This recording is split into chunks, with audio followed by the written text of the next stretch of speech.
आश्रम व्यवस्था की चर्चा हम पहले कर चुके हैं। आश्रम शब्द जो कि श्रम से बना है। भारतीय सामाजिक व्यवस्था में आश्रम व्यवस्था महत्वपूर्ण स्थान रखती है।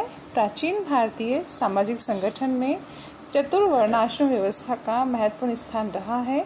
हमारे ऋषि मुनियों ने सामाजिक ढांचे में आश्रम व्यवस्था स्थापित कर जीवन को 4 आश्रमों अर्थात 4 पड़ाव स्थलों में विभाजित किया।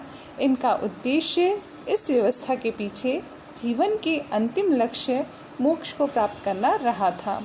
ब्रह्मचर्य आश्रम, गृहस्थ आश्रम, वानप्रस्थ आश्रम और संन्यास आश्रम के माध्यम से सांसारिक कर्तव्यों का निर्वहन कर आध्यात्मिक ज्ञान की प्राप्ति करना संभव इस आश्रम व्यवस्था के माध्यम से ही था।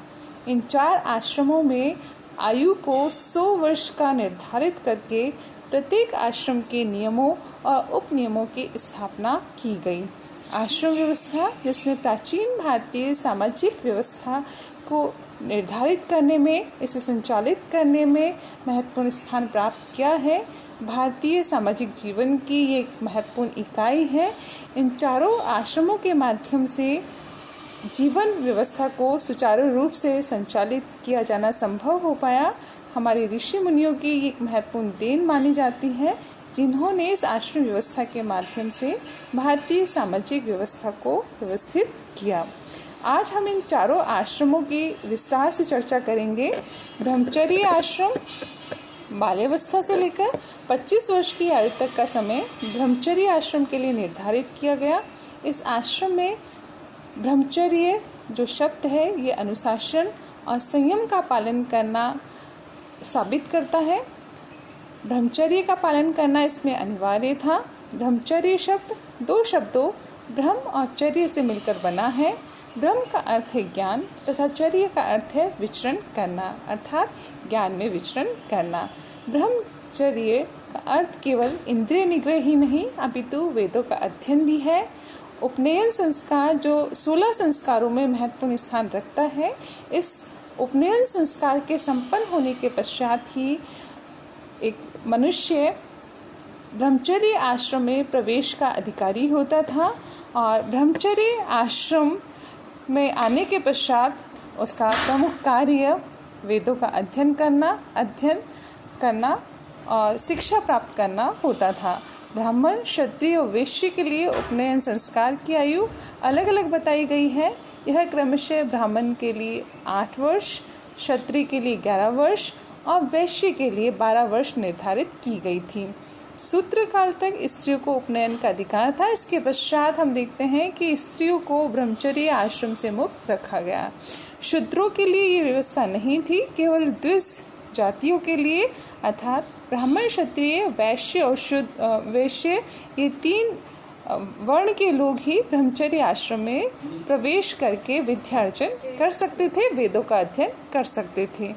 ब्रह्मचारी कौन था, ब्रह्मचारी की वेशभूषा क्या होती थी, इसका जीवन क्या होता था, इन सब की चर्चा भी आज हम यहाँ पे करेंगे। ब्रह्मचारी को यदि हम देखें तो प्रत्येक ब्रह्मचारी को यज्ञोपवीत धारण करना आवश्यक होता था। ये पवित्र समझा जाता था। वह मेखला और दंड भी धारण करता था। ब्रह्मचारी की मेखला मुंज की बनी होती थी, क्षत्रिय की अयस की खंड से युक्त मुंज की होती थी तथा वैश्य की जो मुंज होती थी, मेखला होती थी, वो ऊन की होती थी। ब्रह्मचारी जो वस्त्र पहनता था उसे उत्तरीय या वास हम कहते थे। उधर वस्त्र जो ऊपर पहने जाते थे तो वास जो अधो वस्त्र होते थे ये धारण करता था। ब्राह्मण का उत्तरीय अजीन एक तरह का जो मृगचर्म होता था उसका बना होता था और क्षत्रिय का रुरु एक प्रकार का हिरन जो होता था उसके चर्म से बनता था और वैश्य का गोचर्म या आजा मतलब बकरी की खाल का बना होता था। ब्रह्मचर्य का जो जीवन है बहुत ही कठोर और अनुशासित और संयमित जीवन होता था। ब्रह्मचर्य में दीक्षित होने के बाद उसे ब्रह्मचारी कहा जाता था। वह ब्रह्म व्रत का पालन करता था। सूर्योपासना के बाद वह नियमित रूप से भिक्षा याचना करता था। प्रत्येक गृहस्थ का ये कर्तव्य था कि वह ब्रह्मचारी को भिक्षा प्रदान करे। वह प्रातः और सायं भोजन करता था। बीच में भोजन करना ब्रह्मचारी के लिए निषिद्ध था। उसके भिक्षार्जन, भोजन, शयन, गुरु सेवा, समीधा दान, इनके कुछ नियम थे जिसका पालन करना उसके लिए आवश्यक होता था। ब्रह्मचारी के लिए नृत्य, गायन, वादन, सुगंधित वस्तुएं, कुछ नियम थे जो उसको पालन करना होता था। कुछ वस्तुएं उसके लिए वर्जित होती थी, जैसे माला, जूता, छाता, हंसना, स्त्री के संग की कामना करना, ये सभी ब्रह्मचारी के लिए वर्जित माने जाते थे। ये कहा जाता है कि वह सूर्योदय से पहले उठे और अपने गुरु की सेवा शुश्रूषा करे, सत्य भाषण करे, अहंकारहीन हो और अपने गुरु की सेवा में अपना जीवन अर्पित करे। कौटिल्य के मतानुसार ब्रह्मचारी का कर्तव्य वेद का अध्ययन करना था, अग्नि का अभिषेक करना, भिक्षा मांगना, गुरु की सेवा करना आदि कौटिल्य ने ब्रह्मचारी की विशेषता बताई है। मनु का कहना है कि गुरु विनयी, सेवरत और हितैषी विद्यार्थी को शिक्षा प्रदान करता था। वह इंद्रियों पर संयम रखता था। शौच, संतोष, तप, स्वाध्याय और ईश्वर उपासना ब्रह्मचारी के नियम थे। वह 5 यमों अहिंसा, सत्य, अस्तेय, अपरिग्रह ब्रह्मचर्य का पालन करता था। 11वीं सदी के भारत में अलबरूनी लिखता है, ब्रह्मचारी 3 नियमों का पालन करता है। सुबह और शाम होम करता था। एक बार में वह 5 घरों से अधिक भिक्षा नहीं मांगता था और वह यज्ञ के लिए पलाश एवं दर्भ की लकड़ी लाता था। ब्रह्मचर्य की समय अवधि बताई गई है। ब्रह्मचर्य की जो अवधि बताई गई है प्राय 12 वर्ष की होती थी। उस समय तक ब्रह्मचारी लगभग 25 वर्ष का हो जाता था। मनु की बात यदि हम करें तो मनु के अनुसार ब्रह्मचारी उसके पास पढ़ने के लिए 36 वर्ष या उसके आधे वर्ष अर्थात 18 वर्ष या उसके 1/4 वर्ष अर्थात 9 वर्ष तक रहकर वेदों का अध्ययन कर सकता था। ऐसा मनुस्मृति में कहा गया है। वेदों का अध्यापन करना ब्रह्मचारी का परम कर्तव्य होता था और उसमें पारंगत होना उसके लिए आवश्यक था। ब्रह्मचारी के यदि हम प्रकार देखें तो ब्रह्मचारी 2 प्रकार के बताए गए हैं, जिनके आधार पर हम इनको पहचान सकते हैं। गुरुकुल में रहकर विद्या अध्ययन करने वाले ब्रह्मचारी कई प्रकार के थे। कुछ आचरण, व्यवहार व पढ़ने में बहुत अच्छे होते थे, कुछ पढ़ने में मध्यम होते थे और कुछ मंदहीन होते थे।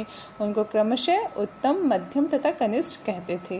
ब्रह्मचारी के प्रकार उपकुर्बान तथा नैष्ठिक थे। उपकुर्बान ब्रह्मचारी वे होते थे जो विवाह के पूर्व तक गुरुकुल में निवास करते थे और यथाशक्ति गुरु दक्षिणा देकर गृहस्थ आश्रम में प्रवेश करते थे।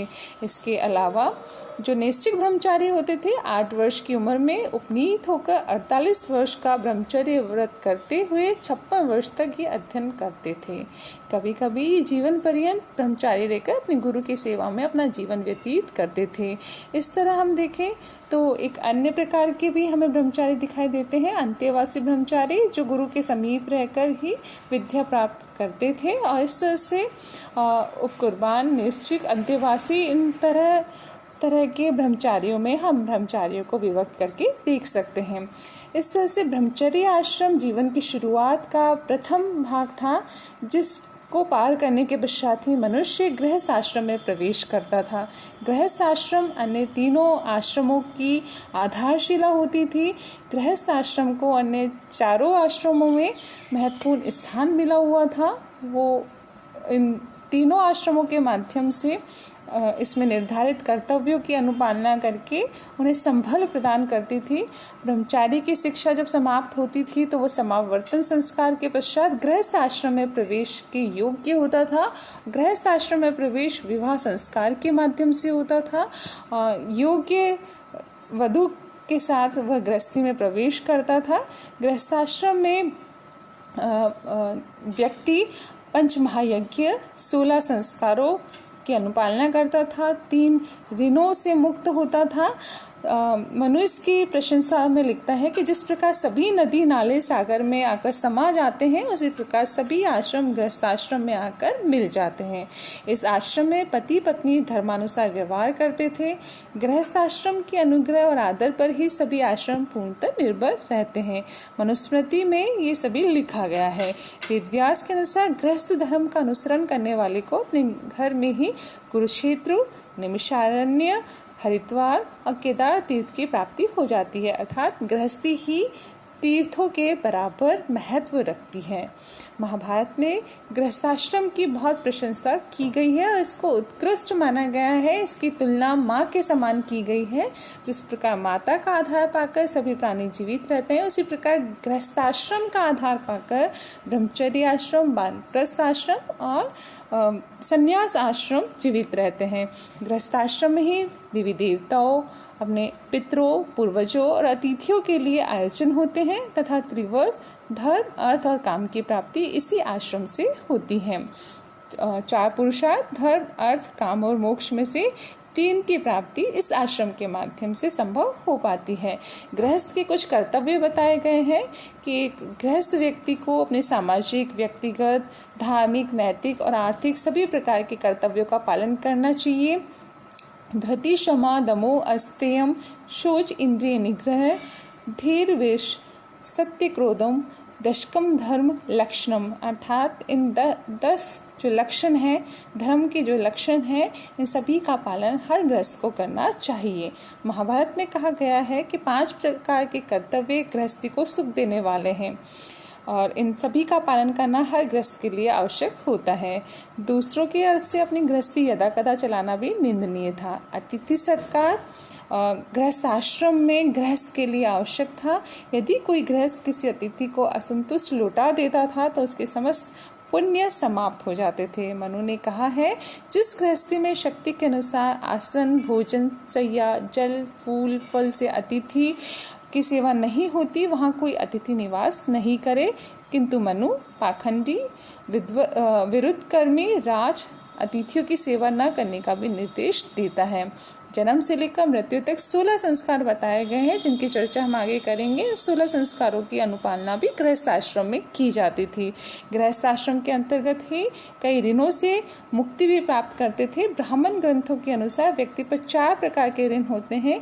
एक देवताओं का ऋण होता है, एक उसके पूर्वजों का ऋण होता है, ऋषियों का ऋण होता है जिनसे हम शिक्षा प्राप्त करते हैं, और एक मनुष्य का ऋण होता है। इन ऋणों से मुक्ति पाना मनुष्य का ऐच्छिक नहीं अपितु अनिवार्य कर्तव्य था। इस तरह हम देखें तो देव ऋण, ऋषि ऋण और पितृ ऋण, इनसे मुक्त हम गृहस्थ आश्रम में ही हो सकते थे। मनु ने कहा है, इन ऋणों को पूरा किए बिना व्यक्ति नरक में जाता है। 5 महायज्ञ जिनकी चर्चा यहाँ पे की जाएगी, लौकिक और पारलौकिक जीवन को सुखी बनाने के लिए 5 महायज्ञों का पालन करना आवश्यक था। ये 5 महायज्ञ हैं। ब्रह्म यज्ञ, जिसमें वेदों का अध्ययन या अध्यापन किया जाता था, इसे ऋषि यज्ञ भी कहा जाता है। देव यज्ञ, जिसे अग्निहोत्र यज्ञ भी कहा जाता है, जिसमें देवी देवताओं की स्तुति की जाती है, पूजा अर्चन किया जाता है। यज्ञ में इंद्र, अग्नि, प्रजापति, सोम, पृथ्वी आदि देवी देवताओं का आह्वान करके स्वाहा बोला जाता था। भोजन, घी, दूध, दही अग्नि में डाला जाता था। इस तरह से देव यज्ञ के माध्यम से देवताओं की उपासना की जाती थी।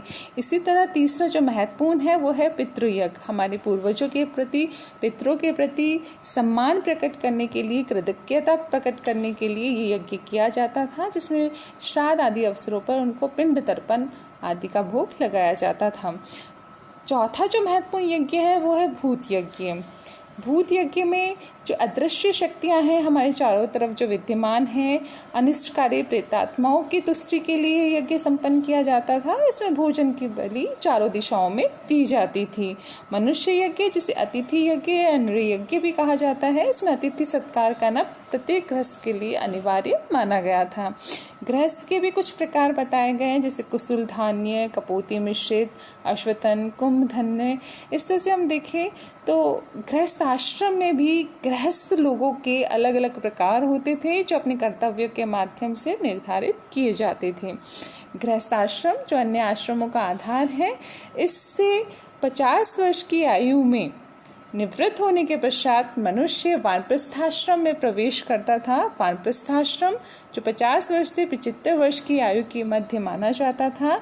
गृहस्थ आश्रम के बाद व्यक्ति इस आश्रम में प्रवेश करता था। याज्ञवल्क्य के अनुसार मनुष्य ब्रह्मचर्य आश्रम के बाद सीधे वानप्रस्थ आश्रम में प्रवेश कर सकता था। कुछ स्थानों पर वानप्रस्थ को विखन शब्द का दूसरा रूप बताया गया है। सूत्र साहित्य और तांडे जो महाब्राह्मण है, इसमें भी विखनस सबसे इसका समीकरण किया गया है। मनु की मान्यता है कि जब व्यक्ति के सिर के बाल सफ़ेद हो जाते हैं, चेहरे पर झुर्रियाँ पड़ने लग जाती है, उसके पोते पोती हो जाते हैं, तब वह वानप्रस्थी होकर जंगल की ओर चल दी। वानप्रस्थ आश्रम इसलिए आवश्यक बताया गया है जिससे गृहस्थ आश्रम और संन्यास आश्रम के बीच एक कड़ी का काम कर सके। मनुष्य अपनी सांसारिक भोगों से मुक्त होकर धीरे धीरे आध्यात्मिक मार्ग की ओर आगे बढ़ सके।